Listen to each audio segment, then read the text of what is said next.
Assalamualaikum warahmatullahi wabarakatuh. Saya Dian Safitri dengan NIM C0E025028 dari Program Studi Keuangan Daerah Fakultas Ekonomi dan Bisnis.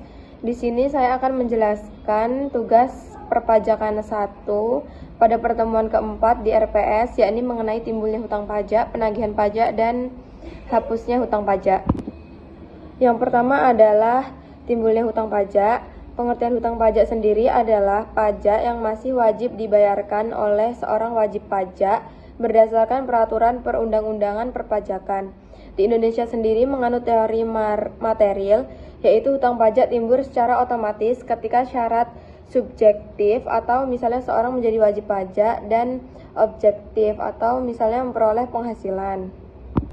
Pada slide selanjutnya adalah teori timbulnya hutang pajak. Terdapat dua. Yang pertama adalah teori formil, yakni menurut teori formil, hutang pajak timbul karena adanya surat ketetapan pajak yang ditertibkan oleh Fiskus. Yang kedua adalah teori material, yakni hutang pajak timbul karena undang-undang itu sendiri, yaitu pada saat terpenuhnya syarat subjektif dan objektif. Di Indonesia menganut teori material, artinya hutang pajak timbul secara otomatis ketika terjadi peristiwa yang dikenai pajak. Materi kedua yakni penagihan pajak. Penagihan pajak dapat dilakukan apabila wajib pajak tidak melunasi hutangnya sampai batas waktu yang ditentukan. Dasar hukum penagihan pajak diatur dalam Undang-Undang Penagihan Pajak dengan surat paksa. Lalu ada tahapan penagihan pajak. Yang pertama adalah surat teguran. Diterbitkan apabila wajib pajak tidak membayar pajak setelah jatuh tempo. Yang kedua adalah surat paksa. Jika dalam waktu tertentu setelah teguran tidak dilunasi, maka diterbitkan surat paksa yang memiliki kekuatan hukum.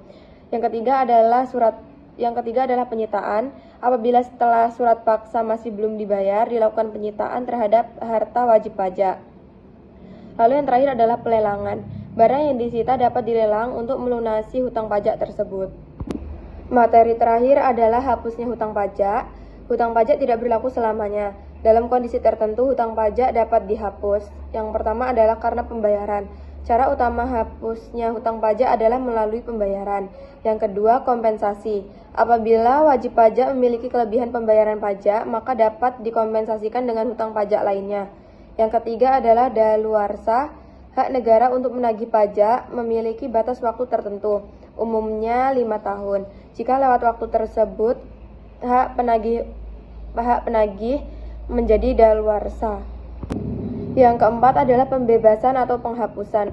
Dalam kondisi tertentu, pemerintah dapat memberikan penghapusan sanksi atau pengurangan pajak. Lalu yang terakhir adalah pembatalan. Jika terdapat kesalahan dalam penetapan pajak, maka dapat dilakukan pembetulan atau pembatalan. Yang terakhir ada kesimpulan. Yang pertama, hutang pajak timbul karena undang-undang. Kedua, penagihan dilakukan melalui tahapan-tahapan hukum. Yang terakhir adalah hutang pajak dapat dihapus melalui mekanisme yang sah.